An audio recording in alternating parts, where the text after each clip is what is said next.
हर्षित landmark, सपनों का घर जैसा आप चाहते हैं हम बनाते हैं। 1, 2 एवं 3 BHK ready position flats. Call 9827321321। प्रधानमंत्री नरेंद्र मोदी ने अफगानिस्तान को लेकर G20 की बैठक में वर्चुअली हिस्सा लिया। इस दौरान पीएम मोदी ने अफगान क्षेत्र को कट्टरपंथ और आतंकवाद का स्रोत बनने से रोकने पर जोर दिया। साथ ही कट्टरपंथ, आतंकवाद और मादक पदार्थों की तस्करी के गठजोड़ के खिलाफ संयुक्त लड़ाई का आह्वान किया। प्रधानमंत्री आवास पर हुई केंद्र कैबिनेट की बैठक में मंत्रिमंडल ने फर्टिलाइजर पर सब्सिडी देने के फैसले पर मुहर लगा दी है। इस बैठक में कैबिनेट ने सैनिक स्कूल सोसाइटी के अंतर्गत 100 प्राइवेट और सरकारी सैनिक स्कूलों को मान्यता देने की भी मंजूरी दी है। इसके अलावा कैबिनेट की ओर से अटल नवीनीकरण और शहरी परिवर्तन मिशन 2.0 को भी मंजूरी दी गई। प्रधानमंत्री नरेंद्र मोदी 28वें राष्ट्रीय मानव अधिकार स्थापना दिवस के कार्यक्रम में वीडियो कॉन्फ्रेंसिंग के जरिए शामिल हुए। इस कार्यक्रम में केंद्रीय गृह मंत्री अमित शाह ने भी हिस्सा लिया। कार्यक्रम को संबोधित करते हुए पीएम मोदी ने कहा कि भारत ने पूरी दुनिया को अहिंसा का रास्ता दिखाया। आज महात्मा गांधी के आदर्शों को पूरी दुनिया मानती है। पीएम मोदी ने 28वें NHRC स्थापना दिवस पर कहा कि दशकों से मुस्लिम महिलाएं 3 तलाक के खिलाफ कानून की मांग कर रही थी। हमने ट्रिपल तलाक के खिलाफ कानून बनाकर उन्हें नए अधिकार प्रदान किए। हमारी सरकार ने मुस्लिम महिलाओं को भी मजबूरी से मुक्त किया। कार्यक्रम में पीएम मोदी ने कहा कि जो गरीब कभी शौच के लिए खुले में जाने को मजबूर था, अब गरीब को जब शौचालय मिलता है तो उससे उसकी प्रतिष्ठा भी मिलती है। जो गरीब कभी बैंक के भीतर जाने की हिम्मत नहीं जुटा पाता था, उस गरीब का जब जनधन अकाउंट खुलता है तो उसमें हौसला आता है, उसकी प्रतिष्ठा बढ़ती है। पीएम मोदी ने आगे कहा कि भारत आदर्शों, संस्कारों और विचारों को लेकर चलने वाला देश है। मानव में, जीव में भेद नहीं है। भारत ने लगातार विश्व को समानता और मानवाधिकारों से जुड़े विषयों पर नया विजन दिया है। बीते दशकों में ऐसे कितने ही अवसर विश्व के सामने आए हैं जब दुनिया भ्रमित हुई है, भटकी है, लेकिन भारत मानवाधिकारों के प्रति हमेशा प्रतिबद्ध रहा है, संवेदनशील रहा है। उत्तर प्रदेश में अगले साल विधानसभा चुनाव होने, जिसे लेकर राजनीतिक पार्टियों ने अभी से ही कमर कस ली है। कानपुर में समाजवादी पार्टी के प्रमुख अखिलेश यादव ने समाजवादी विजय यात्रा निकाली, जिसमें बड़ी संख्या में पार्टी के कार्यकर्ता शामिल हुए। इस दौरान रैली को यूपी के पूर्व सीएम अखिलेश यादव ने संबोधित भी किया। पश्चिम बंगाल में कानून व्यवस्था को लेकर राज्यपाल जगदीप धनखड़ ने बड़ा बयान दिया है। उन्होंने कहा कि राज्य में संवैधानिक मूल्यों के कमजोर होने से वो परेशान हैं। राज्य में मानव अधिकार कमजोर हो चुके हैं, कोई जवाबदेही और पारदर्शिता नहीं है। ब्यूरोक्रेट्स यहां सरकारी नौकर की जगह राजनीतिक नौकर बनकर रह गए हैं। दिल्ली के मुख्यमंत्री अरविंद केजरीवाल ने लोगों से बढ़ते प्रदूषण को लेकर सहयोग मांगा है। सीएम केजरीवाल ने कहा है कि राजधानी दिल्ली में 3-4 दिन से प्रदूषण बढ़ने लगा है, क्योंकि आसपास के राज्यों में पराली जलना शुरू हो गया है। और इस बीच केजरीवाल ने कहा कि हम दिल्ली में 18 अक्टूबर से रेड लाइट ऑन, गाड़ी ऑफ मुहिम चलाएंगे, जिससे लोगों में जागरूकता आए। लखीमपुर खीरी में किसानों की अंतिम अरदास में शामिल होने पहुंचे किसान नेता राकेश टिकैत ने केंद्रीय मंत्री से इस्तीफा देने की मांग की है। वहीं इस्तीफा नहीं देने पर उन्होंने यहां से आंदोलन की घोषणा करने की बात कही। उन्होंने कहा कि लखनऊ में बड़ी पंचायत होगी, देश के हर जिले में अस्थि कलश जाएंगे, लोग श्रद्धांजलि देंगे। 24 अक्टूबर को लोग उन्हें प्रवाहित करेंगे। 26 तारीख को लोग लखनऊ आएंगे। जम्मू कश्मीर में सुरक्षा बलों ने 5 जवानों की शहादत का बदला ले लिया है। एनकाउंटर के दौरान सुरक्षा बलों ने 5 आतंकियों को मार गिराया। राष्ट्रीय राइफल्स और जम्मू कश्मीर पुलिस की एक टीम ने 2 अलग-अलग जॉइंट ऑपरेशन में 5 आतंकवादियों को मार गिराया है। दिल्ली पुलिस की स्पेशल पुलिस सेल ने लक्ष्मी नगर के रमेश पार्क से पाकिस्तान के एक आतंकी को गिरफ्तार किया है। वो एक भारतीय नागरिक की फर्जी आईडी के साथ रह रहा था। आतंकी के पास से AK-47 राइफल के साथ ही एक अतिरिक्त मैगजीन और 60 राउंड एक हथगोला 50 राउंड के साथ 2 अत्याधुनिक पिस्टल भी जब्त की है। दिल्ली पुलिस स्पेशल सेल के DCP प्रमोद कुशवाहा ने गिरफ्तार आरोपी के बारे में बताया कि पाकिस्तान का एक नागरिक कई साल से भारत में रह रहा था और स्लीपर सेल के रूप में काम कर रहा था। शुरुआती पूछताछ में आरोपी ने बताया कि वो जम्मू कश्मीर और देश के दूसरे हिस्सों में कई आतंकी घटनाओं में शामिल रहा है।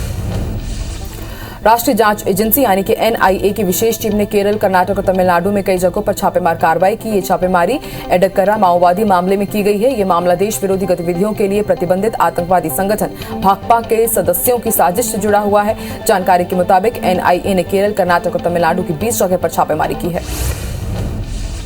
NIA ने गुजरात के मुंद्रा बंदरगाह से बरामद ड्रग्स मामले में बड़ी कार्रवाई की है। NIA ने इस संबंध में राजधानी दिल्ली और NCR में 5 जगह छापेमारी की। बता दें कि मुंद्रा बंदरगाह से करीब 3000 किलोग्राम मादक पदार्थ जब्त होने के मामले की जांच NIA ने 6 अक्टूबर को अपने हाथ में ली थी। फर्जी गन लाइसेंस केस में सीबीआई ने जम्मू कश्मीर, दिल्ली और मध्य प्रदेश के 41 ठिकानों पर मंगलवार को सर्च अभियान चलाया। इस दौरान पूर्व आईएएस अधिकारी और जम्मू कश्मीर के उप राज्यपाल के सलाहकार रहे बशीर अहमद खान के घर की भी तलाशी ली गई। इससे पहले सीबीआई ने करीब 3 महीने पहले कश्मीर में सर्च ऑपरेशन चलाकर 40 ठिकानों पर एक साथ छापेमारी की थी। देश में बच्चों के वैक्सीन को लेकर अभी और इंतजार करना पड़ सकता है। मंगलवार सुबह में खबर आई कि केंद्र सरकार की डीजीसीआई ने 2 से 18 साल के बच्चों के लिए वैक्सीनेशन के लिए स्वदेशी को वैक्सीन को मंजूरी दे दी। हालांकि बाद में खुद स्वास्थ्य राज्य मंत्री ने इससे इनकार किया। केंद्रीय राज्य मंत्री भारती प्रवीण पवार ने कहा कि इस पर अभी काम चल रहा है, अभी मंजूरी नहीं मिली है। नेपाल के मुगु जिले में गमगढ़ी के लिए जा रही एक यात्री बस सड़क से फिसलकर 300 मीटर नीचे नदी में जा गिरी। मीडिया रिपोर्ट्स में बताया गया कि इस हादसे में 32 लोगों की मौत हो गई, जबकि कई लोग घायल हुए हैं। माई रिपब्लिका वेबसाइट के अनुसार नेपालगंज से गमगढ़ी की ओर जाने के दौरान बस छायानाथ रारा नगर पालिका में पिना झियारी नदी में गिर गई। सार्वजनिक जगहों पर छठ पूजा आयोजित नहीं किए जाने के विरोध में बीजेपी कार्यकर्ताओं ने मुख्यमंत्री आवास के बाहर जमकर प्रदर्शन किया। प्रदर्शनकारियों को कंट्रोल करने के लिए पुलिस को पानी की बौछार का प्रयोग करना पड़ा। इस दौरान दिल्ली बीजेपी के पूर्व अध्यक्ष और भाजपा सांसद मनोज तिवारी घायल हो गए, जिन्हें सफदरगंज अस्पताल में भर्ती कराया गया। पश्चिम बंगाल की राजधानी कोलकाता में दुर्गा पूजा के दौरान मकान का एक हिस्सा गिरने से एक व्यक्ति की मौत हो गई, जबकि 4 लोग घायल हुए हैं। घायलों को अस्पताल में भर्ती कराया गया, जहां उनकी हालत गंभीर बनी हुई है। बता दें कि पिछले 1 महीने के अंदर कोलकाता में मकान गिरने और मौत होने की तीसरी घटना हुई है। इसके पहले मकान गिरने से 2 अलग अलग घटनाओं में 6 लोगों की मौत हो चुकी है। लखनऊ में मुख्यमंत्री आवास के बाहर एक युवक ने जहर खाकर आत्महत्या करने की कोशिश की। युवक को बाद में गंभीर हालत में जिला अस्पताल में भर्ती कराया गया, जहां उसका इलाज जारी है। युवक ने अपना नाम विमलेश कुमार बताया है, जो मैनपुर जिले का रहने वाला है। युवक ने सपा नेता पर उसके खेत और जमीन पर कब्जा करने का आरोप लगाया है। हालांकि उसने नेता का नाम नहीं बताया।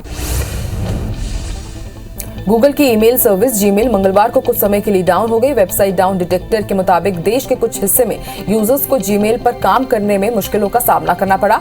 हालांकि कंपनी की तरफ से इस परेशानी को लेकर कोई जानकारी नहीं दी गई है। डाउन डिटेक्टर ने बताया कि जीमेल के करीब 68% यूजर्स ने वेब वर्जन में परेशानी आने की बात कही।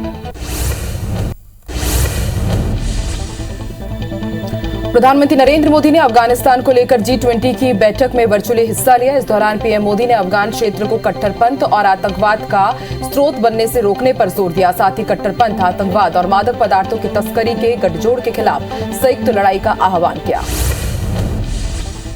प्रधानमंत्री आवास पर हुई केंद्रीय कैबिनेट की बैठक में मंत्रिमंडल ने फर्टिलाइजर पर सब्सिडी देने के फैसले पर मुहर लगा दी है। इस बैठक में कैबिनेट ने सैनिक स्कूल सोसाइटी के अंतर्गत 100 प्राइवेट और सरकारी सैनिक स्कूलों को मान्यता को भी मंजूरी दी है। इसके अलावा कैबिनेट की ओर से अटल नवीनीकरण और शहरी परिवर्तन मिशन 2.0 को भी मंजूरी दी गई है। प्रधानमंत्री नरेंद्र मोदी 28वें राष्ट्रीय मानवाधिकार स्थापना दिवस कार्यक्रम में वीडियो कॉन्फ्रेंसिंग के जरिए जुड़े। इस कार्यक्रम में केंद्रीय गृह मंत्री अमित शाह ने भी हिस्सा लिया। कार्यक्रम को संबोधित करते हुए पीएम मोदी ने कहा कि भारत ने पूरी दुनिया के अहिंसा का रास्ता दिखाया है। आज महात्मा गांधी के आदर्शों पर पूरी दुनिया चल रही है। पीएम मोदी ने 28वें एनएचआरसी स्थापना दिवस पर कहा कि दशकों से मुस्लिम महिलाएं 3 तलाक के खिलाफ कानून की मांग कर रही थी। हमने ट्रिपल तलाक के खिलाफ कानून बनाकर उन्हें नए अधिकार प्रदान किए। हमारी सरकार ने मुस्लिम महिलाओं को भी मजबूरी से मुक्त किया। कार्यक्रम में पीएम मोदी ने कहा कि जो गरीब कभी शौच के लिए खुले में जाने के लिए मजबूर था, अब गरीब को जब शौचालय मिलता है तो उसे प्रतिष्ठा भी मिलती है। जो गरीब कभी बैंक के भीतर जाने की हिम्मत नहीं जुटा पाता था, उस गरीब का जब जनधन अकाउंट खुलता है तो उसमें हौसला आता है और उसकी प्रतिष्ठा बढ़ती है। प्रधानमंत्री नरेंद्र मोदी ने आगे कहा, भारत आदर्शों, संस्कारों और विचारों को लेकर चलने वाला है। मानव मानव में, जीव जीव में भेद नहीं करता। भारत ने लगातार विश्व को समानता और मानव अधिकारों के जुड़े विषयों पर नया विजन दिया है। बीते दशकों में ऐसे कितने ही अवसर विश्व के सामने आए हैं जब दुनिया भ्रमित हुई है, भटकी है, लेकिन भारत मानव अधिकारों के प्रति हमेशा प्रतिबद्ध रहा है, संवेदनशील रहा है। उत्तर प्रदेश में अगले साल विधानसभा चुनाव होने हैं, जिसे लेकर राजनीतिक पार्टियों ने अभी से कमर कस ली है। कानपुर में समाजवादी पार्टी के प्रमुख अखिलेश यादव ने समाजवादी विजय यात्रा निकाली, जिसमें बड़ी संख्या में पार्टी के कार्यकर्ता शामिल हुए। इस दौरान रैली को यूपी के पूर्व सीएम अखिलेश यादव ने संबोधित भी किया। पश्चिम बंगाल में कानून व्यवस्था को लेकर राज्यपाल जगदीप धनखड़ ने बड़ा बयान दिया है। उन्होंने कहा कि राज्य में संवैधानिक मूल्यों के कमजोर होने से वो परेशान है। राज्य में मानवाधिकार कमजोर हो चुके हैं, कोई जवाबदेही और पारदर्शिता नहीं बची है। ब्यूरोक्रेट्स यहां सरकारी नौकर की जगह राजनीतिक नौकर बनकर रह गए हैं। दिल्ली के सीएम अरविंद केजरीवाल ने लोगों से बढ़ते प्रदूषण को लेकर सहयोग मांगा है। सीएम केजरीवाल ने कहा है कि राजधानी दिल्ली में 3-4 दिनों से प्रदूषण बढ़ने लगा है क्योंकि आसपास के राज्य में पराली जलाना शुरू हो चुका है। इस बीच केजरीवाल ने कहा कि हम दिल्ली में 18 अक्टूबर को रेड लाइट ऑन गाड़ी ऑफ मुहिम चलाएंगे जिससे लोगों में जागरूकता आए। लखीमपुर खीरी में किसानों के अंतिम अरदास में शामिल होने के लिए पहुंचे किसान नेता राकेश टिकैत ने केंद्रीय मंत्री से इस्तीफा देने की मांग की है। वहीं इस्तीफा नहीं देने पर उन्होंने यहां से आंदोलन की घोषणा करने की बात कही है। उन्होंने कहा कि लखनऊ में बड़ी पंचायत होगी, देश के हर जिले में अस्थि कलश जाएंगे, लोग श्रद्धांजलि देंगे। 24 अक्टूबर को लोग उन्हें प्रवाहित करेंगे, 26 तारीख को लोग लखनऊ आएंगे। जम्मू कश्मीर में सुरक्षा बलों ने 5 जवानों की शहादत का बदला ले लिया है। एनकाउंटर के दौरान सुरक्षा बलों ने 5 आतंकियों को मार गिराया। राष्ट्रीय राइफल्स और जम्मू कश्मीर पुलिस की एक टीम ने 2 अलग-अलग ज्वाइंट ऑपरेशन में 5 आतंकवादियों को मार गिराया। दिल्ली पुलिस की स्पेशल सेल ने लक्ष्मी नगर के रमेश पार्क से पाकिस्तान के एक आतंकी को गिरफ्तार किया है। वो एक भारतीय नागरिक की फर्जी आईडी के साथ रह रहा था। आतंकी के पास से एक AK-47 राइफल के साथ एक अतिरिक्त मैगजीन, 7 राउंड, एक हथगोला 50 राउंड के साथ 2 अत्याधुनिक पिस्टल भी जब्त किए गए हैं। दिल्ली पुलिस स्पेशल सेल के डीसीपी प्रमोद कुशवाहा ने गिरफ्तार आरोपी के बारे में बताया कि पाकिस्तान का एक नागरिक कई साल से भारत में रह रहा था और स्लीपर सेल के रूप में काम कर रहा था। शुरुआती पूछताछ में आरोपी ने बताया कि वो जम्मू कश्मीर और देश के दूसरे हिस्सों में कई आतंकी घटनाओं में शामिल रहा है। राष्ट्रीय जांच एजेंसी NIA की विशेष टीम ने केरल, कर्नाटक और तमिलनाडु में कई जगहों पर छापेमार कार्रवाई की है। छापेमारी एडक्कारा माओवादी मामले में की गई है। ये मामला देश विरोधी गतिविधियों के लिए प्रतिबंधित आतंकवादी संगठन भाकपा के सदस्यों की साजिश से जुड़ा है। जानकारी के मुताबिक NIA ने केरल, कर्नाटक और तमिलनाडु की 20 जगहों पर छापेमार कार्रवाई की। NIA ने गुजरात के मुंद्रा बंदरगाह में ड्रग्स मामले में बड़ी कार्रवाई की है। NIA ने इस संबंध में राजधानी दिल्ली और NCR में 5 जगहों पर छापेमारी की। बता दें कि मुंद्रा बंदरगाह से करीब 3000 किलोग्राम मादक पदार्थ जब्त होने के मामले में जांच NIA ने 6 अक्टूबर को अपने हाथ में ली थी। फर्जी गन लाइसेंस केस में CBI ने जम्मू कश्मीर, दिल्ली और मध्य प्रदेश के 41 ठिकानों पर मंगलवार को सर्च अभियान चलाया। इस दौरान पूर्व IAS अधिकारी और जम्मू कश्मीर के उपराज्यपाल के सलाहकार रहे बशीर अहमद खान के घर की भी तलाशी ली गई। इसके पहले CBI ने करीब 3 महीने पहले कश्मीर में सर्च ऑपरेशन चलाकर 40 ठिकानों पर एक साथ छापेमारी की थी। देश में बच्चों की वैक्सीन को लेकर अभी और इंतजार करना पड़ सकता है। मंगलवार सुबह खबर आई थी कि केंद्र सरकार ने DGCI ने 2 से 18 साल के बच्चों के वैक्सीनेशन के लिए स्वदेशी कोवैक्सीन को मंजूरी दे दी है। हालांकि बाद में खुद स्वास्थ्य राज्य मंत्री ने इससे इंकार किया। केंद्रीय राज्य मंत्री भारती प्रवीण पवार ने कहा कि अभी इस पर काम चल रहा है, अभी मंजूरी नहीं मिली है। नेपाल के मृगू जिले से गमगढ़ी के लिए जा रही एक यात्री बस सड़क से फिसलकर 300 मीटर नीचे नदी में जा गिरी। मीडिया रिपोर्ट्स में बताया गया कि सड़क हादसे में 32 लोगों की मौत हो गई है, कई लोग घायल हुए हैं। माई रिपब्लिका वेबसाइट के अनुसार नेपालगंज से गमगढ़ी की ओर जाने वाली बस छायानाथ रारा नगर पालिका में पिनाझियारी नदी में गिर गई। सार्वजनिक जगहों पर छठ पूजा आयोजित नहीं किए जाने के विरोध में बीजेपी कार्यकर्ताओं ने मुख्यमंत्री आवास के बाहर जमकर प्रदर्शन किया। प्रदर्शनकारियों को कंट्रोल करने के लिए पुलिस को पानी की बौछारों का प्रयोग करना पड़ा। इस दौरान दिल्ली बीजेपी के पूर्व अध्यक्ष और भाजपा सांसद मनोज तिवारी घायल हो गए, जिन्हें अस्पताल में भर्ती कराया गया है। पश्चिम बंगाल की राजधानी कोलकाता में दुर्गा पूजा के दौरान मकान का एक हिस्सा गिरने से एक व्यक्ति की मौत हो गई, जबकि 4 लोग घायल हो गए हैं। घायलों को अस्पताल में भर्ती कराया गया है, उनकी हालत गंभीर बनी हुई है। बता दें कि पिछले 1 महीने के अंदर कोलकाता में मकान गिरने और मौत होने की तीसरी घटना है। इससे पहले मकान गिरने से 2 अलग अलग घटनाओं में अब तक 6 लोगों की मौत हो चुकी है। लखनऊ में सीएम आवास के बाहर एक युवक ने जहर खाकर आत्महत्या करने की कोशिश की। युवक को बाद में गंभीर हालत में जिला अस्पताल में भर्ती कराया गया, जहां उसका इलाज जारी है। युवक ने अपना नाम विमलेश कुमार बताया, जो मैनपुर का रहने वाला है। युवक ने सपा नेता पर उसके खेत और जमीन पर कब्जा करने का आरोप लगाया, हालांकि उसने नेता का नाम नहीं बताया है। गूगल की ईमेल सर्विस जीमेल मंगलवार को कुछ समय के लिए डाउन हो गई। वेबसाइट डाउन डिटेक्टर के मुताबिक देश के कुछ हिस्सों में यूजर्स को जीमेल पर काम करने में मुश्किलों का सामना करना पड़ा। हालांकि कंपनी की तरफ से इस परेशानी को लेकर कोई जानकारी नहीं दी गई है। डाउन डिटेक्टर ने बताया कि जीमेल के 68% यूजर्स ने वेब वर्जन में परेशानी आने की बात कही।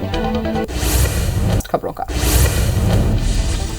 बीजेपी नेता पूर्व IAS ओपी चौधरी ने धान खरीदी को लेकर राज्य सरकार पर निशाना साधा। ओपी चौधरी ने कहा है कि केंद्र ने 61 लाख टन चावल लेने की सहमति दे दी है। इसमें सीएम भूपेश बघेल को धान के बोनस की पूरी राशि किश्तों की जगह एकमुश्त देने की घोषणा करनी चाहिए।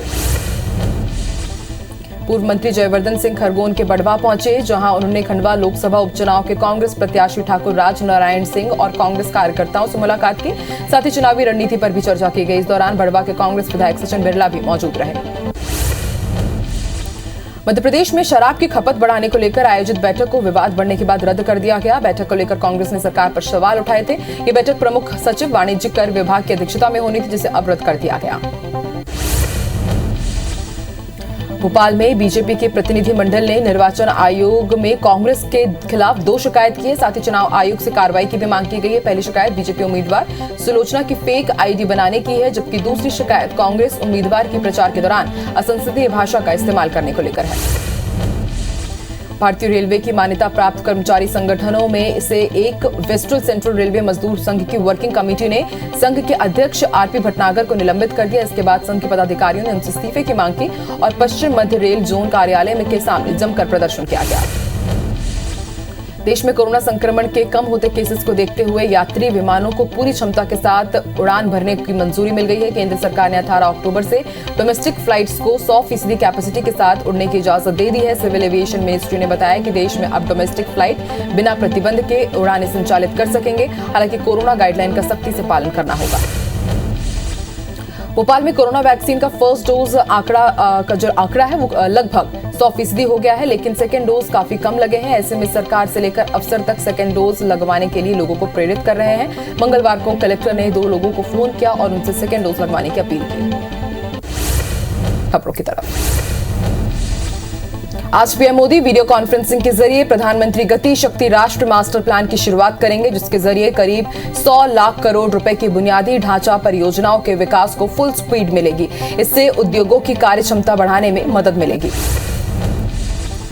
पीएमएनओ बिजली संयंत्रों को ईंधन की निर्बाध आपूर्ति सुनिश्चित करने के लिए प्लान बनाया है। केंद्रीय बिजली मंत्रालय ने एक निर्देश में कहा है कि ग्राहकों को बिजली की आपूर्ति की जगह ऊंची कीमतों पर बिजली बेचने वाले राज्यों को बिजली की आपूर्ति बंद कर दी जाएगी। प्रधानमंत्री के प्रधान सचिव पीके मिश्रा के साथ हुई बैठक में योजना पर चर्चा हुई।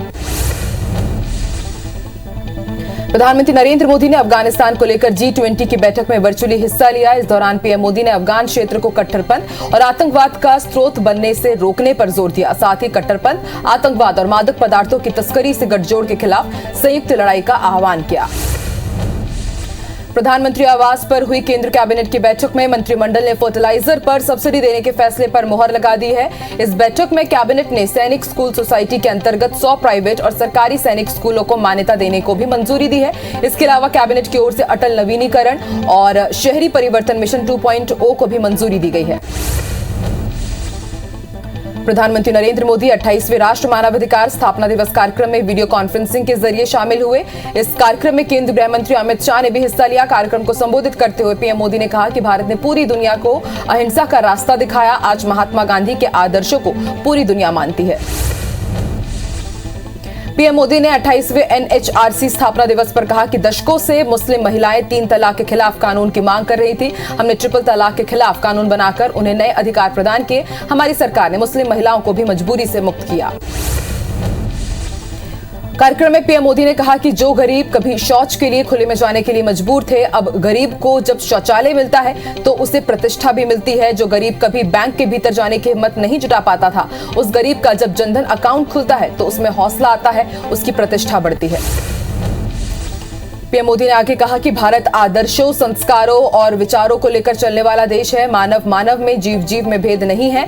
भारत ने लगातार विश्व को समानता और मानव अधिकारों के जुड़े नए विषयों पर नया विजन दिया है। बीते दशकों में ऐसे कितने ही अवसर विश्व के सामने आए हैं जब दुनिया भ्रमित हुई है, भटकी है, लेकिन भारत मानव अधिकारों के प्रति हमेशा प्रतिबद्ध रहा है, संवेदनशील रहा है।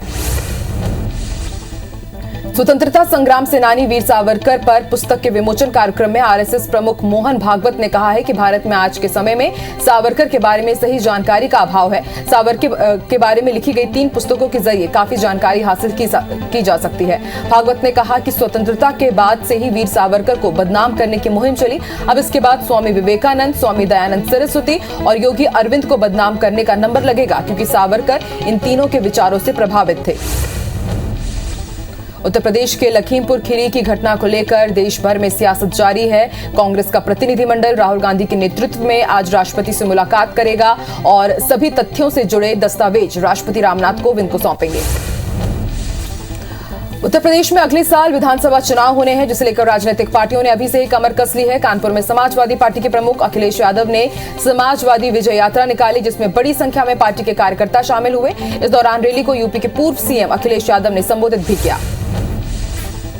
पश्चिम बंगाल में कानून व्यवस्था को लेकर राज्यपाल जगदीप धनखड़ ने बड़ा बयान दिया है। उन्होंने कहा कि राज्य में संवैधानिक मूल्यों को कमजोर किया जा रहा है और इससे वो परेशान है। राज्यों में मानव अधिकार कमजोर हो चुके हैं, कोई जवाबदेही और पारदर्शिता नहीं बची है। ब्यूरोक्रेट्स यहां सरकारी नौकर की वजह राजनीतिक नौकर बनकर रह गए हैं।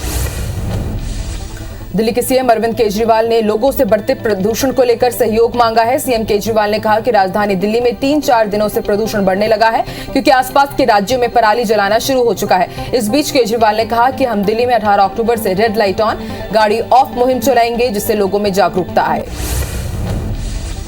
लखीमपुर खीरी में किसानों के अंतिम अरदास में शामिल होने पहुंचे किसान नेता राकेश टिकैत ने केंद्रीय मंत्री से इस्तीफा देने की मांग की। वहीं इस्तीफा नहीं देने पर उन्होंने यहां से आंदोलन की घोषणा करने की बात कही है। उन्होंने कहा कि लखनऊ में बड़ी पंचायत होगी, देश के हर जिले में अस्थि कलश जलाएंगे, लोग श्रद्धांजलि देंगे। 24 अक्टूबर को लोग उन्हें प्रवाहित करेंगे, 26 तारीख को लोग लखनऊ जाएंगे। जम्मू कश्मीर में सुरक्षा बलों ने 5 जवानों की शहादत का बदला ले लिया है। एनकाउंटर के दौरान सुरक्षा बलों ने 5 आतंकियों को मार गिराया। राष्ट्रीय राइफल्स और जम्मू कश्मीर पुलिस की एक टीम ने 2 अलग-अलग ज्वाइंट ऑपरेशन में 5 आतंकवादियों को मार गिराया है। दिल्ली पुलिस की स्पेशल सेल ने लक्ष्मी नगर के रमेश पार्क से पाकिस्तान के एक आतंकी को गिरफ्तार किया है। वो एक भारतीय नागरिक की फर्जी आईडी के साथ रह रहा था। आतंकी के पास से एक AK-47 राइफल के साथ एक अतिरिक्त मैगजीन, 60 राउंड, एक हथगोला, 50 राउंड के साथ ही 2 अत्याधुनिक पिस्तौल भी बरामद की गई है।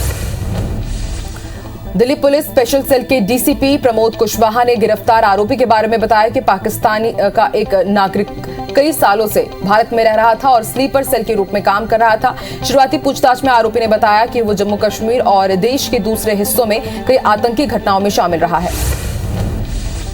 NIA की विशेष टीम ने केरल, कर्नाटक और तमिलनाडु में कई जगहों पर छापेमार कार्रवाई की। ये छापेमारी एडकरा माओवादी मामले में की गई है। ये मामला देश विरोधी गतिविधियों के लिए प्रतिबंधित आतंकवादी संगठन भाकपा के सदस्यों की साजिश से जुड़ा है।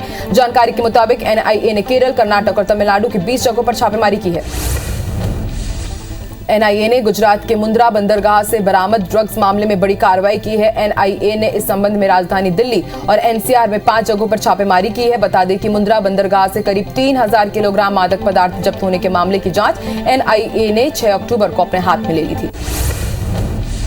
फर्जी गन लाइसेंस केस में सीबीआई ने जम्मू कश्मीर, दिल्ली और मध्य प्रदेश के 41 ठिकानों पर मंगलवार को सर्च अभियान चलाया। इस दौरान पूर्व IAS अधिकारी और जम्मू कश्मीर के उपराज्यपाल के सलाहकार रहे बशीर अहमद खान के घर में भी तलाशी ली गई। इससे पहले सीबीआई ने करीब 3 महीने पहले कश्मीर में सर्च ऑपरेशन चलाकर 40 ठिकानों पर एक साथ छापेमारी की थी।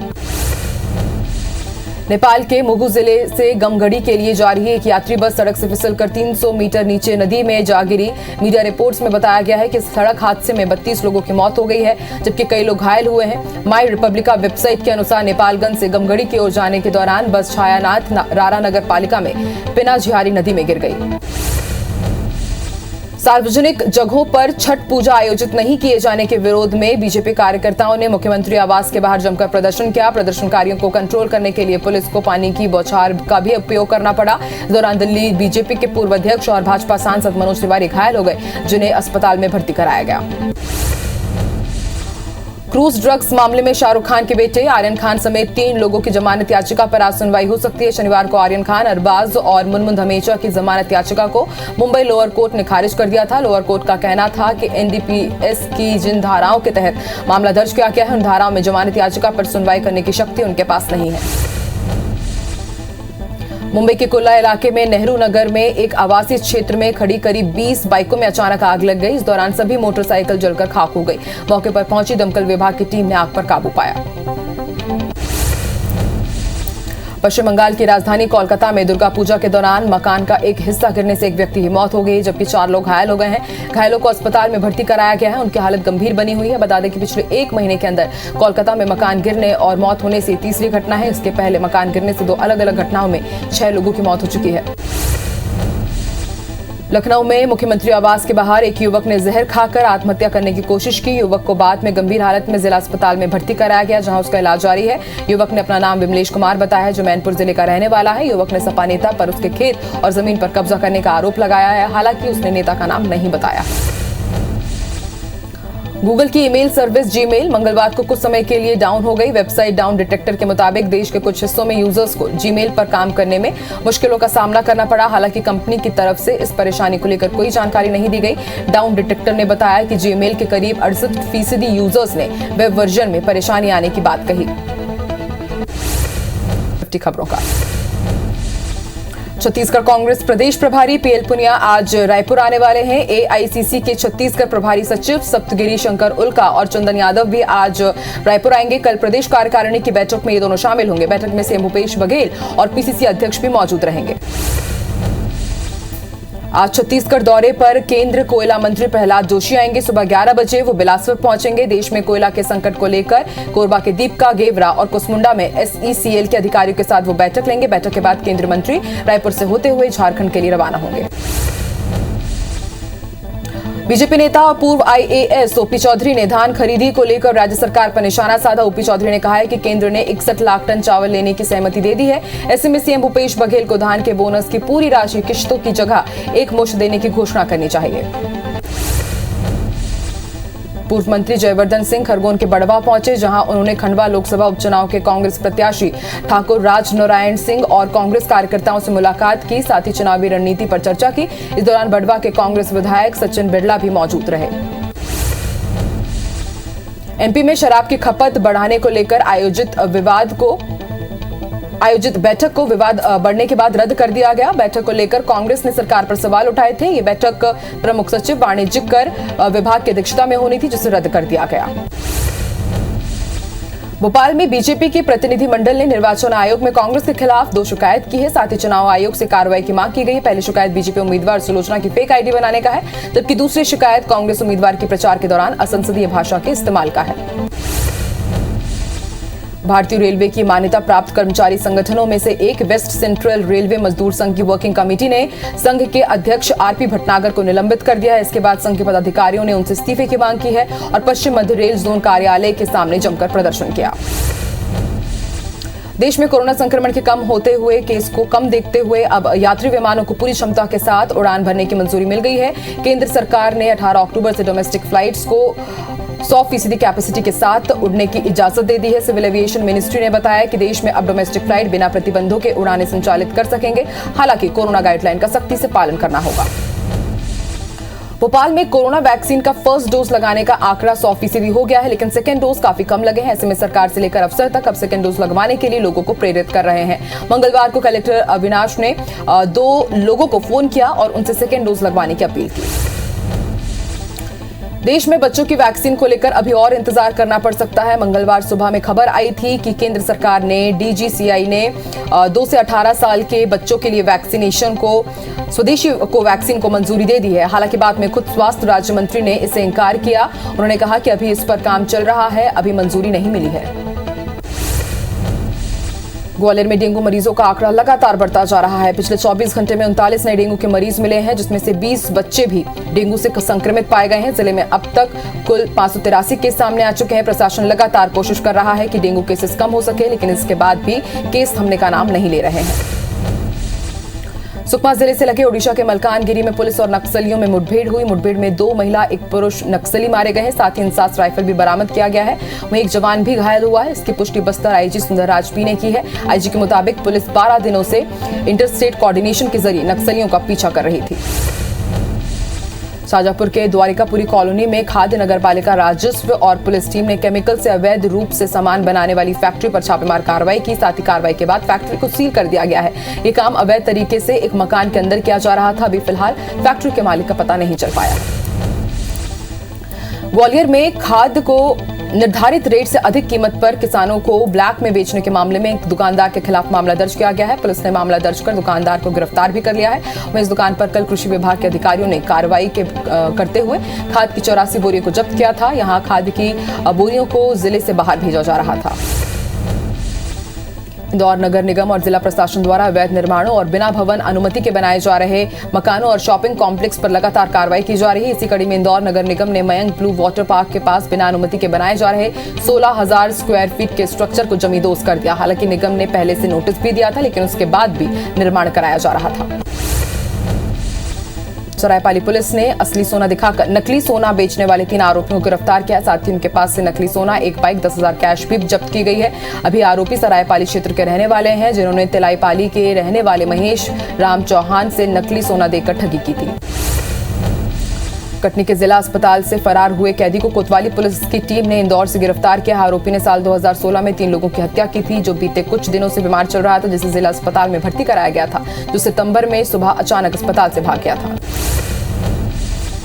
बसना पुलिस ने अजगर खार गांव में हुई हत्या की गुत्थी को सुलझा लिया है। मामले में पुलिस ने हत्या के आरोप में गांव के ही एक युवक को गिरफ्तार किया है। साथ ही उसके पास से हत्या में इस्तेमाल की गई पत्थर और चोरी के 11,000 रुपए बरामद कर लिए गए हैं। आरोपी डिगेश यादव ने 10 अक्टूबर को सुंदरी बाई की हत्या कर दी थी। किरंदुल के कोवापरा में मामूली विवाद में एक युवक ने अपने ही पिता की हत्या कर दी, जिसकी सूचना तुरंत पुलिस को दी गई। सूचना पर पहुंची पुलिस ने आरोपी बेटी को गिरफ्तार किया। पुलिस के मुताबिक दोनों बाप बेटा अक्सर लड़ाई झगड़ा करते रहते थे और मारपीट भी करते रहते थे। ग्वालियर के गिरगांव में ट्रैक्टर लेकर खेत जा रहे युवक पर झाड़ियों में छिपे हमलावरों ने गोली चला दी, जिससे युवक ट्रैक्टर से जमीन पर गिर पड़ा। इसी बीच युवक के परिजन वहां पहुंचे और उसे अस्पताल में भर्ती कराया गया। साथ ही इसकी सूचना पुलिस को दी गई, जिसके आधार पर पुलिस ने केस दर्ज कर लिया है। शिवपुरी के माधव चौराहे पर नशे में धुत 2 लड़कियां आपस में मारपीट करने लगी। दोनों किसी बात को लेकर बहुत देर तक बहस कर रही थी। हालांकि दोनों लड़कियों के बीच झगड़े के बीच कुछ लोगों ने आकर बीच बचाव भी किया। वहीं दोनों लड़कियों के मारपीट का वीडियो शिवपुरी में सोशल मीडिया में जमकर वायरल हो रहा है। सक्ती पुलिस ने अपहरण कर 5,000 की फिरौती की मांग करने वाले 2 आरोपियों को गिरफ्तार किया और दोनों को न्यायिक हिरासत में जेल भेज दिया गया है। बदमाशों से पुलिस ने घटना में प्रयुक्त बाइक और मोबाइल को भी जब्त किया है। ग्वालियर में बीते साल बुजुर्ग रिटायर्ड शिक्षक को बंधक बनाकर गहने नकदी लूटने वाले दोनों आरोपियों को पुलिस ने गिरफ्तार कर लिया है। पुलिस ने सीसीटीवी फुटेज के आधार पर एक ऑटो वाले की मदद से दोनों की पहचान करवाई। आरोपियों के पास से नकदी और गहने बरामद किए गए हैं। बैतूल जिला मुख्यालय पर करोड़ों की लागत से बने अस्पताल में सुविधा के अभाव में मरीजों को कई तरह की परेशानियों का सामना करना पड़ रहा है। इससे एक दिव्यांग को व्हीलचेयर के अभाव में जिला अस्पताल से पुनर्वास केंद्र तक जमीन पर घसीट कर जाना पड़ा। इससे पहले एक महिला फर्श पर घसीट कर डॉक्टर के पास पहुंची। राजधानी भोपाल में मदद के नाम पर एक युवती के साथ 4 लोगों ने गैंगरेप की घटना को अंजाम दिया है। मामला ईटखेड़ी थाना क्षेत्र के इस्लाम नगर का बताया जा रहा है। फिलहाल पुलिस फरार आरोपियों के खिलाफ मामला दर्ज कर तलाश शुरू कर चुकी है। रीवा में महिला कांग्रेस की प्रदेश कार्यकारी अध्यक्ष कविता पांडे पर रेप पीड़िता की पहचान उजागर करने का आरोप लगा है, जिसके बाद बाल कल्याण समिति ने कांग्रेस नेत्री पर पॉस्को एक्ट के तहत मुकदमा दर्ज कर लिया है और शिकायती पत्र भी लिखा है। वहीं मामले पर पुलिस ने जांच के आधार पर कार्रवाई की बात कही है। आगरमालवा में लव जिहाद का मामला सामने आया, जहां फिरोज नाम के युवक ने राजेश बनकर एक दलित नाबालिग लड़की का साल भर शोषण किया, जिसकी शिकायत पीड़िता और उसकी मां ने थाने में की, जिसके आधार पर पुलिस ने फिरोज के साथ ही उसके साथी के खिलाफ 21 धाराओं के तहत केस दर्ज किया है और दोनों को गिरफ्तार कर लिया गया है। कटनी में सीवर लाइन ट्रीटमेंट प्लांट के लिए खोदे गए गड्ढे में डूबने से हुई 2 बच्चों की मौत मामले में पुलिस ने केके स्पन कंपनी के इंजीनियर्स के खिलाफ एफआईआर दर्ज की है। नगर निगम आयुक्त की दी गई जानकारी और जांच में मिले सबूतों के आधार पर 4 इंजीनियर्स के खिलाफ भी केस दर्ज किया गया है। उमरिया के पाली थाना क्षेत्र की पुलिस ने आईपीएल सट्टा के खिलाफ बड़ी कार्रवाई की है। सिमरन ब्यूटी पार्लर में आईपीएल सट्टा खिलाए जाने की खबर पुलिस को लगी, जिसके बाद पुलिस ने ब्यूटी पार्लर में छापेमार कार्रवाई की। मौके से 11 लाख का आईपीएल सट्टा समेत 5 सटोरियों को गिरफ्तार किया गया। कांकेर नेशनल हाईवे नंबर 30 पर कार और बाइक की टक्कर हो गई, जिसमें 1 साल के बच्चे की मौके पर ही मौत हो गई, जबकि 3 लोग गंभीर रूप से घायल हो गए हैं। घायलों में पति पत्नी और 5 साल का बच्चा भी शामिल है, जिनकी हालत नाजुक बताई जा रही है। कांकेर में साल 2020 में हुए सड़क हादसों में अब तक 168 लोग जान गंवा चुके हैं। मुरैना के कुआरी नदी पुल के मोड़ पर बस और बाइक की आमने सामने से भिड़ंत हो गई। इस हादसे में बाइक सवार 2 युवकों की मौके पर ही मौत हो गई। वहीं हादसे के बाद बस में बैठी सवारी नीचे उतरकर पैदल ही कैलारस की तरफ भाग गई। इधर कैलारस पुलिस ने बस ड्राइवर के खिलाफ कई धाराओं के तहत केस दर्ज किया। कवर्धा में हुए विवाद के बाद स्थिति धीरे धीरे सुधरती जा रही है। इसी बीच एक अज्ञात व्यक्ति ने कंट्रोल रूम में फोन किया और राजनांदगांव सांसद संतोष पांडे के घर पथराव होने की बात कही। सूचना पर एएसपी दलबल के साथ शांतिदीप कॉलोनी पहुंचे, जहां स्थिति सामान्य थी। देवास के हाट पिपलिया में चलती कार में अचानक आग लग गई। बताया जा रहा है कि कार की इंजन गर्म होने के कारण ये आग लग गई। कार में बच्चों सहित पूरा परिवार सवार था। फिलहाल कार सवार सभी लोग सुरक्षित है। फायर ब्रिगेड ने आग पर काबू पा लिया है। डोंगरगढ़ में मवेशियों से भरी एक सफारी कार अनियंत्रित होकर खेत में घुस गई। इसके बाद कार चालक मवेशियों को लेकर मौके से फरार हो गया। चिचोला पुलिस के मुताबिक कार के पीछे की सीट निकाली हुई थी जिसमें गोबर लगा हुआ था। इधर किसानों का कहना है कि गाड़ी मालिक आने के बाद से ही वो गाड़ी को खेत से निकालने देंगे। देवास के वन विभाग में रेस्क्यू कर एक तेंदुए को पकड़ा गया। तेंदुआ लगातार मवेशियों का शिकार कर रहा था। तेंदुए के लगातार मूवमेंट से ग्रामीणों में दहशत देखी जा रही थी। पूंजापुरा में वन विभाग के उज्जैन टीम ने रेस्क्यू को कुशलतापूर्वक अंजाम दिया। अंबिकापुर में हाथी पुनर्वास केंद्र के पास जंगली हाथी बहरादेव ने 2 दिनों से डेरा जमाया हुआ है और कैंप के अंदर घुसने की कोशिश कर रहा है, जिसके चलते रेस्क्यू सेंटर के 5 प्रशिक्षित कुंभ हाथियों को कैंप से बाहर नहीं निकलने दिया जा रहा है। रायगढ़ की जूट मिल पुलिस ने हाथी के दांत की तस्करी करते हुए एक युवक को गिरफ्तार किया है। युवक के पास से 2 हाथी के दांत मिले हैं जिसकी कीमत करीब 4 लाख रुपए बताई जा रही है। पुलिस आरोपी को गिरफ्तार कर पूछताछ कर रही है। आज पीएम नरेंद्र मोदी ने वीडियो कॉन्फ्रेंसिंग के जरिए प्रधानमंत्री गति शक्ति राष्ट्रीय मास्टर प्लान लॉन्च किया। 100 लाख करोड़ रुपए की इस योजना के जरिए देश में रोजगार के नए अवसर पैदा होंगे। उम्मीद की जा रही है कि योजना देश के मास्टर प्लान और इंफ्रास्ट्रक्चर की नींव रखने में बड़ी भूमिका निभाएगी।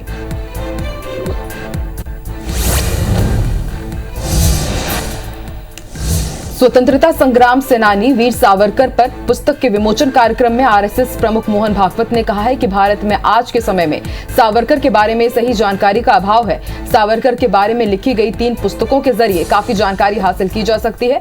भागवत ने कहा कि स्वतंत्रता के बाद से ही वीर सावरकर को बदनाम करने की मुहिम चली। अब इसके बाद स्वामी विवेकानंद, स्वामी दयानंद सरस्वती और योगी अरविंद को बदनाम करने का नंबर लगेगा, क्योंकि सावरकर इन तीनों के विचारों से प्रभावित थे। उत्तर प्रदेश के लखीमपुर खीरी की घटना को लेकर देश भर में सियासत जारी है। आज कांग्रेस का प्रतिनिधिमंडल राहुल गांधी के नेतृत्व में राष्ट्रपति से मुलाकात करेंगे। लखीमपुर घटना की सभी तथ्यों से जुड़े दस्तावेज राष्ट्रपति रामनाथ कोविंद को सौंपेंगे। क्रूज ड्रग्स मामले में शाहरुख खान के बेटे आर्यन खान समेत 3 लोगों की जमानत याचिका पर आज सुनवाई हो सकती है। शनिवार को आर्यन खान, अरबाज मर्चेंट और मुनमुन धमेचा की जमानत याचिका को मुंबई लोअर कोर्ट ने खारिज कर दिया था। लोअर कोर्ट का कहना था कि एनडीपीएस की जिन धाराओं के तहत मामला दर्ज किया गया है उन धाराओं में जमानत याचिका पर सुनवाई करने की शक्ति उनके पास नहीं है।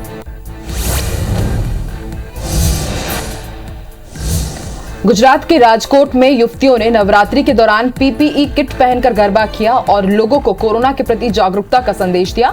साथ ही अपने डांस के जरिए लोगों से टीका लगवाने की भी अपील की। पीपीई किट पहनी युवतियों का गरबा काफी मनमोहक लग रहा है। मुंबई के कुर्ला इलाके के नेहरू नगर में एक आवासीय क्षेत्र में खड़ी करीब 20 बाइकों में अचानक आग लग गई। इस दौरान सभी मोटरसाइकिल जलकर खाक हो गई। मौके पर पहुंची दमकल विभाग की टीम ने आग पर काबू पाया। आज पीएम नरेंद्र मोदी ने वीडियो कॉन्फ्रेंसिंग के जरिए प्रधानमंत्री गति शक्ति राष्ट्रीय मास्टर प्लान लॉन्च किया। 100 लाख करोड़ रुपए की इस योजना के जरिए देश में रोजगार के नए अवसर पैदा होंगे। उम्मीद की जा रही है कि योजना देश के मास्टर प्लान और इंफ्रास्ट्रक्चर की नींव रखने में बड़ी भूमिका निभाएगी। गतिशक्ति योजना रेल और सड़क सहित 16 मंत्रालयों को जोड़ने वाला एक डिजिटल मंच है। गतिशक्ति योजना का मकसद बुनियादी ढांचा, संपर्क परियोजनाओं की एकीकृत योजना बनाना और समन्वित कार्यान्वयन को बढ़ावा देना है। 16 मंत्रालय और विभागों के उन सभी परियोजनाओं को GIS मोड में डाल दिया गया है जिन्हें साल 2024-25 तक पूरा किया जाना है। पीएम मोदी ने 15 अगस्त साल 2021 को दिल्ली के लाल किले से देश में रोजगार पैदा करने के मकसद से करोड़ों रुपए की मेगा योजना गतिशक्ति योजना का ऐलान किया था। उन्होंने आज इसका शुभारंभ किया। देश के इंफ्रास्ट्रक्चर विकास के लिए 100 लाख करोड़ रुपए की गतिशक्ति योजना से देश में लाखों युवाओं को रोजगार के मौके उपलब्ध कराने में मदद मिलेगी। योजना को लेकर प्रधानमंत्री नरेंद्र मोदी ने कहा है कि हमारे देश में इंफ्रास्ट्रक्चर का विषय ज्यादातर राजनीतिक दलों की प्राथमिकता से दूर रहा है। ये उनके घोषणा पत्र में भी नजर नहीं आता। अब तो ये स्थिति आ गई है कि कुछ राजनीतिक दल देश के लिए जरूरी इंफ्रास्ट्रक्चर के निर्माण पर आलोचना करने में गर्व करते हैं। पीएम नरेंद्र मोदी ने गतिशक्ति योजना को लेकर कहा कि जैसे स्किल मैन पावर के बिना हम किसी भी क्षेत्र में जरूरी परिणाम प्राप्त नहीं कर सकते, वैसे ही आधुनिक इंफ्रास्ट्रक्चर के बिना हम चौतरफा विकास नहीं कर सकते हैं। गतिशक्ति योजना की लॉन्चिंग के दौरान मध्य प्रदेश सीएम शिवराज सिंह चौहान भी मिंटो हॉल में वर्चुअली जुड़े रहे। बता दें कि 100 लाख करोड़ रुपए की इस योजना में 16 मंत्रालयों के विकास कार्यों के मॉनिटरिंग का प्लान है। इसमें हर मंत्रालय को दी जाएगी लॉगिन आईडी और विभाग ऑनलाइन विकास कार्यों का डेटा भी अपडेट कर सकेंगे। इससे डिजिटल प्लेटफॉर्म से कलेक्टिव रिस्पॉन्सिबिलिटी बढ़ेगी। पीएमओ ने बिजली संयंत्रों को ईंधन की निर्बाध आपूर्ति सुनिश्चित करने के लिए प्लान बनाया है। केंद्रीय बिजली मंत्रालय ने एक निर्देश में कहा है कि ग्राहकों को बिजली की आपूर्ति की जगह ऊंची कीमतों पर जाएगी। प्रधानमंत्री के प्रधान सचिव पीके मिश्रा के साथ हुई बैठक में योजना पर चर्चा की गई। कांग्रेस प्रतिनिधिमंडल के राष्ट्रपति भवन में राष्ट्रपति रामनाथ कोविंद से मुलाकात के बाद कांग्रेस नेता प्रियंका गांधी ने कहा कि राष्ट्रपति ने हम सबको आश्वासन दिया है कि वो आज इस मामले में सरकार के साथ चर्चा करेंगे। उन्होंने कहा कि केंद्रीय गृह राज्य मंत्री की बर्खास्तगी की मांग कांग्रेस की मांग नहीं है, हमारे साथियों की मांग नहीं है, ये जनता की मांग है और पीड़ित किसान परिवारों की मांग है। स्वतंत्रता संग्राम सेनानी वीर सावरकर पर पुस्तक के विमोचन कार्यक्रम में आरएसएस प्रमुख मोहन भागवत ने कहा है कि भारत में आज के समय में सावरकर के बारे में सही जानकारी का अभाव है। सावरकर के बारे में लिखी गई 3 पुस्तकों के जरिए काफी जानकारी हासिल की जा सकती है। भागवत ने कहा कि स्वतंत्रता के बाद से ही वीर सावरकर को बदनाम करने की मुहिम चली। अब इसके बाद स्वामी विवेकानंद, स्वामी दयानंद सरस्वती और योगी अरविंद को बदनाम करने का नंबर लगेगा, क्योंकि सावरकर इन तीनों के विचारों से प्रभावित थे। मोहन भागवत के वीर सावरकर के बयान पर एआईएमआईएम प्रमुख असदुद्दीन ओवैसी ने पलटवार किया है। ओवैसी ने कहा कि ये लोग इतिहास को तोड़कर पेश कर रहे हैं। एक दिन ये लोग महात्मा गांधी को राष्ट्रपिता के दर्जे से हटाकर सावरकर को ये दर्जा दे देंगे। न्यायाधीश जीवन लाल कपूर की जांच में सावरकर को गांधी की हत्या में शामिल पाया गया था। हमीरपुर में एक रैली को संबोधित करते हुए अखिलेश यादव ने बीजेपी पर जमकर निशाना साधा। उन्होंने कहा कि हमारी सरकार ने बिजली के कारखाने लगाए, भाजपा से पूछो कि उन्होंने इधर क्या लगाया है। उन्होंने ना कोयले से बिजली बनाई, न पानी से बिजली बनाई और न सूरज से बिजली बनाई। आरोप लगाया कि भाजपा के लोगों से सावधान रहें, ये बातों से बिजली बनाते हैं। उत्तर प्रदेश में अगले साल विधानसभा चुनाव होने हैं, जिसे लेकर राजनीतिक पार्टियों ने अभी से ही कमर कस ली है। आज कानपुर में समाजवादी पार्टी के प्रमुख अखिलेश यादव ने समाजवादी विजय यात्रा निकाली, जिसमें बड़ी संख्या में पार्टी के कार्यकर्ता शामिल रहे। इस दौरान रैली को यूपी के पूर्व सीएम अखिलेश यादव ने संबोधित भी किया। पश्चिम बंगाल में कानून व्यवस्था को लेकर राज्यपाल जगदीप धनखड़ ने बड़ा बयान दिया है। उन्होंने कहा कि राज्य में संवैधानिक मूल्यों में कमजोरी दिखाई दे रही है और वो इससे परेशान है। राज्य में मानवाधिकार कमजोर हो चुके हैं, कोई जवाबदेही और पारदर्शिता नहीं बची है। ब्यूरोक्रेट्स यहां सरकारी नौकरी की जगह राजनीतिक नौकर बनकर रह गए हैं। दिल्ली के मुख्यमंत्री अरविंद केजरीवाल ने लोगों से बढ़ते प्रदूषण को लेकर सहयोग मांगा है। सीएम केजरीवाल ने कहा है कि राजधानी दिल्ली में 3-4 दिनों से प्रदूषण बढ़ने लगा है, क्योंकि आसपास के राज्य में पराली जलाना शुरू हो चुका है। इसी बीच केजरीवाल ने यह भी कहा कि हम दिल्ली में 18 अक्टूबर से रेड लाइट ऑन गाड़ी ऑफ मुहिम चलाएंगे, जिससे लोगों में जागरूकता आए। लखीमपुर खीरी में किसानों के अंतिम अरदास में शामिल होने पहुंचे किसान नेता राकेश टिकैत ने केंद्रीय मंत्री से इस्तीफा देने की मांग की है। वहीं इस्तीफा नहीं देने पर उन्होंने यहां से आंदोलन की घोषणा करने की बात कही है। उन्होंने कहा कि लखनऊ में बड़ी पंचायत होगी, देश के हर जिले में अस्थि कलश यात्रा निकलेगी, लोग श्रद्धांजलि देंगे। 24 अक्टूबर को लोग उन्हें प्रवाहित करेंगे, 26 अक्टूबर को लोग लखनऊ आएंगे। जम्मू कश्मीर में सुरक्षा बलों ने 5 जवानों की शहादत का बदला ले लिया है। एनकाउंटर के दौरान सुरक्षा बलों ने 5 आतंकियों को मार गिराया। राष्ट्रीय राइफल्स और जम्मू कश्मीर पुलिस की एक टीम ने 2 अलग अलग ज्वाइंट ऑपरेशन में 5 आतंकवादियों को मार गिराया। नायब सूबेदार शहीद जसविंदर सिंह का पार्थिव शरीर कपूरथला जिले के माड़ा तलवंडी गांव में उनके आवास पर पहुंचा। बता दें कि 11 अक्टूबर को जम्मू कश्मीर के पुंछ सेक्टर में एक आतंकवादी विरोधी अभियान के तहत वो शहीद हो गए थे। ऑपरेशन में एक जेसीओ और 4 जवान भी शहीद हुए थे। दिल्ली पुलिस की स्पेशल सेल ने लक्ष्मी नगर के रमेश पार्क से पाकिस्तान के एक आतंकी को गिरफ्तार किया है। वो एक भारतीय नागरिक की फर्जी आईडी के साथ रह रहा था। आतंकी के पास से एक AK-47 राइफल के साथ एक अतिरिक्त मैगजीन, एक हथगोला के साथ 2 अत्याधुनिक पिस्टल जब्त की गई है। दिल्ली पुलिस स्पेशल सेल के डीसीपी प्रमोद कुशवाहा ने गिरफ्तार आरोपी के बारे में बताया कि पाकिस्तान का एक नागरिक कई साल से भारत में रह रहा था और स्लीपर सेल के रूप में काम कर रहा था। शुरुआती पूछताछ में आरोपी ने बताया कि वो जम्मू कश्मीर और देश के कुछ दूसरे हिस्सों में कई आतंकी घटनाओं में शामिल रहा है। एनआईए की विशेष टीम ने केरल, कर्नाटक और तमिलनाडु में कई जगहों पर छापेमारी की। ये छापेमारी एडक्कारा माओवादी मामले में की गई है। ये मामला देश विरोधी गतिविधियों के लिए प्रतिबंधित आतंकवादी संगठन भाकपा के सदस्यों की साजिश से जुड़ा हुआ। जानकारी के मुताबिक एनआईए ने केरल, कर्नाटक और तमिलनाडु की 20 जगहों पर छापेमारी की। एनआईए ने गुजरात के मुंद्रा बंदरगाह से बरामद ड्रग्स मामले में बड़ी कार्रवाई की है। एनआईए ने इस संबंध में राजधानी दिल्ली और एनसीआर में 5 जगहों पर छापेमार कार्रवाई की। बता दें कि मुंद्रा बंदरगाह से करीब 3000 किलोग्राम मादक पदार्थ जब्त होने के मामले की जांच एनआईए ने 6 अक्टूबर को अपने हाथ में ली थी। फर्जी गन लाइसेंस केस में सीबीआई ने जम्मू कश्मीर, दिल्ली और मध्य प्रदेश के 41 ठिकानों पर मंगलवार को सर्च अभियान चलाया। इस दौरान पूर्व आईएएस अधिकारी और जम्मू कश्मीर के उपराज्यपाल के सलाहकार रहे बशीर अहमद खान के घर पर भी तलाशी ली गई। इससे पहले सीबीआई ने करीब 3 महीने पहले कश्मीर में सर्च ऑपरेशन चलाकर 40 ठिकानों पर एक साथ छापेमारी की थी।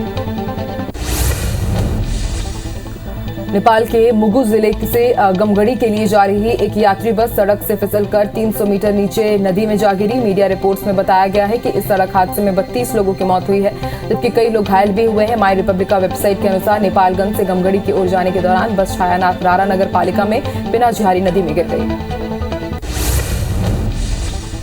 सार्वजनिक जगहों पर छठ पूजा आयोजित नहीं किए जाने के विरोध में बीजेपी कार्यकर्ताओं ने मुख्यमंत्री आवास के बाहर जमकर प्रदर्शन किया। प्रदर्शनकारियों को कंट्रोल करने के लिए पुलिस को पानी की बौछार का प्रयोग करना पड़ा। इस दौरान दिल्ली बीजेपी के पूर्व अध्यक्ष और भाजपा सांसद मनोज तिवारी घायल हो गए हैं, जिन्हें अस्पताल में भर्ती किया गया है। क्रूज ड्रग्स मामले में शाहरुख खान के बेटे आर्यन खान समेत 3 लोगों की जमानत याचिका पर आज सुनवाई हो सकती है। शनिवार को आर्यन खान, अरबाज मर्चेंट और मुनमुन धमेचा की जमानत याचिका को मुंबई लोअर कोर्ट ने खारिज कर दिया था। लोअर कोर्ट का कहना था कि एनडीपीएस की जिन धाराओं के तहत मामला दर्ज किया गया है, उन धाराओं में जमानत याचिका पर सुनवाई करने की शक्ति उनके पास नहीं है। मुंबई के कुर्ला इलाके के नेहरू नगर में एक आवासीय क्षेत्र में खड़ी करीब 20 बाइकों में अचानक आग लग गई। इस दौरान सभी मोटरसाइकिल जलकर खाक हो गई। मौके पर पहुंची दमकल विभाग की टीम ने आग पर काबू पाया। पश्चिम बंगाल की राजधानी कोलकाता में दुर्गा पूजा के दौरान मकान का एक हिस्सा गिरने से एक व्यक्ति की मौत हो गई, जबकि 4 लोग घायल हो गए हैं। घायलों को अस्पताल में भर्ती कराया गया है। उनकी हालत गंभीर बनी हुई है। बता दें कि पिछले 1 महीने के अंदर कोलकाता में मकान गिरने और मौत होने से तीसरी घटना घटी है। इसके पहले मकान गिरने से 2 अलग अलग घटनाओं में 6 लोगों की मौत हो चुकी है।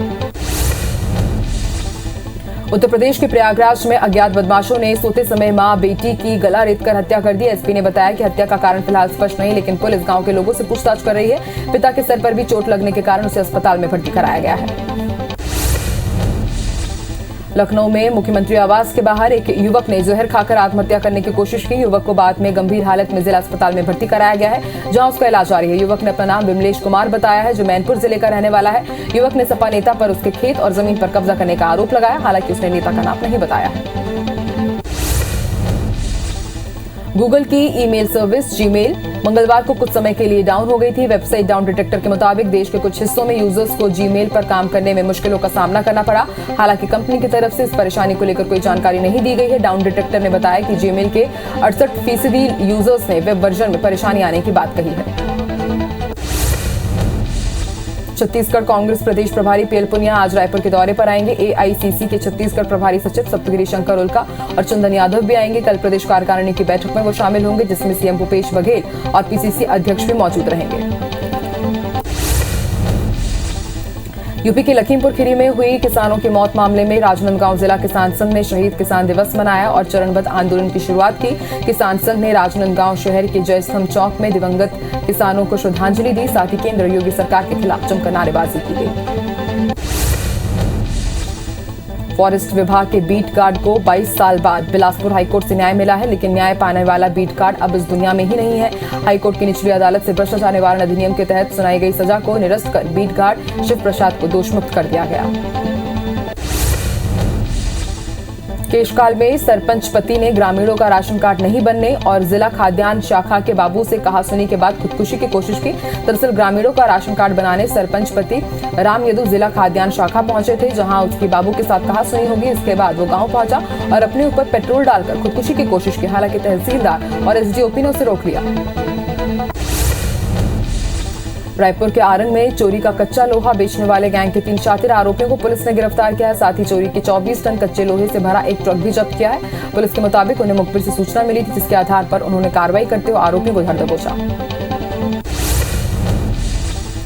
भोपाल साइबर क्राइम की टीम ने एयरलाइंस में नौकरी दिलाने का झांसा देकर बेरोजगारों से ठगी करने वाले दिल्ली के एक शातिर आरोपी को गिरफ्तार किया है। मामले में एक आरोपी अब भी फरार है, जिसकी तलाश की जा रही है। आरोपियों ने जिले के युवकों से 46,000 रुपए की ठगी की थी। ग्वालियर में डेंगू मरीजों का आंकड़ा लगातार बढ़ता जा रहा है। पिछले 24 घंटे में 39 नए मरीज मिले हैं, जिसमें से 20 बच्चे भी डेंगू से संक्रमित पाए गए हैं। जिले में अब तक कुल 583 केस सामने आ चुके हैं। प्रशासन लगातार डेंगू केसेस कम करने के लिए कोशिश कर रहा है। अंबिकापुर में हाथी पुनर्वास केंद्र के पास जंगली हाथी बहरा देव ने 2 दिनों से डेरा जमाया हुआ है और कैंप के अंदर घुसने की कोशिश कर रहा है, जिसके चलते रेस्क्यू सेंटर के 5 प्रशिक्षित कुंभ हाथियों को कैंप से बाहर नहीं निकलने दिया जा रहा है।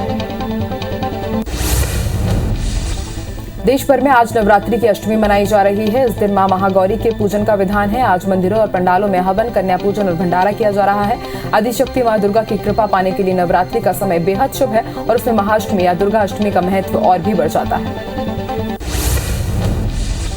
गुजरात के राजकोट में युवतियों ने नवरात्रि के दौरान पीपीई किट पहनकर गरबा किया और लोगों को कोरोना के प्रति जागरूक रहने का संदेश दिया। साथ ही अपने डांस के जरिए लोगों से टीका लगवाने की भी अपील की। पीपीई किट पहने युवतियों का गरबा काफी मनमोहक लग रहा है।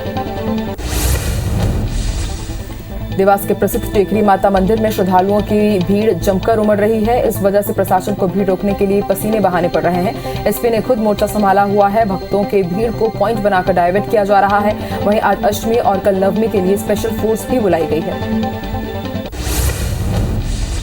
पिपरिया में दुर्गोत्सव में देवी दर्शन के लिए जमकर लोगों की भीड़ उमड़ रही है। इस वजह से भीड़ को नियंत्रित करने के लिए प्रशासन को ट्रैफिक रोकना पड़ा। प्रशासन ने लोगों से कोरोना गाइडलाइन का पालन करने के लिए भी अनुरोध किया। वहीं भीड़ से लंबे अंतराल बाद रेहड़ी पर लघु व्यवसाय करने वालों के चेहरे पर काफी मुस्कान देखी जा रही है। देवास पुलिस ने मानवता की मिसाल पेश की है। दिव्यांग युवक युवतियों को माता टेकरी के उन्होंने दर्शन करवाए। ये देख लोग हैरान रह गए जब गोल घेरे में दिव्यांग युवक युवती चल रहे थे और पुलिस उन्हें सुरक्षा दे रही थी। ऐसा लग रहा था कि पुलिस किसी वीआईपी को सुरक्षा दे रहे हो। बाद में लोगों को सच्चाई पता चली तो लोगों ने पुलिस को सैल्यूट किया। 15 अक्टूबर को विजयदशमी के दिन बीजेपी के विजय संकल्प पर्व की तैयारियां पूरी कर ली गई है। उपचुनाव वाले क्षेत्रों में हर घर में झंडे लगाने के लिए बीजेपी प्रदेश कार्यालय में बड़ी संख्या में झंडे इकट्ठा हुए हैं और अब ये उपचुनाव वाले क्षेत्र में भेजे जा रहे हैं। इस दिन मुख्यमंत्री शिवराज सिंह चौहान रेगांव में विजय ध्वज लगाएंगे। वहीं बीजेपी प्रदेश अध्यक्ष वीडी शर्मा पृथ्वीपुर में विजय संकल्प पर्व मनाएंगे। पार्टी के राष्ट्र महासचिव कैलाश विजयवर्गीय खंडवा लोकसभा के बड़वा में विजय संकल्प पर्व में शामिल होंगे। तो वहीं केंद्रीय मंत्री फग्गन सिंह कुलस्ते, प्रहलाद पटेल और अनुसूचित जाति मोर्चा के राष्ट्रीय अध्यक्ष लाल सिंह आर्य ने भी कार्यक्रम में शामिल होने के लिए अपनी सहमति दे दी है।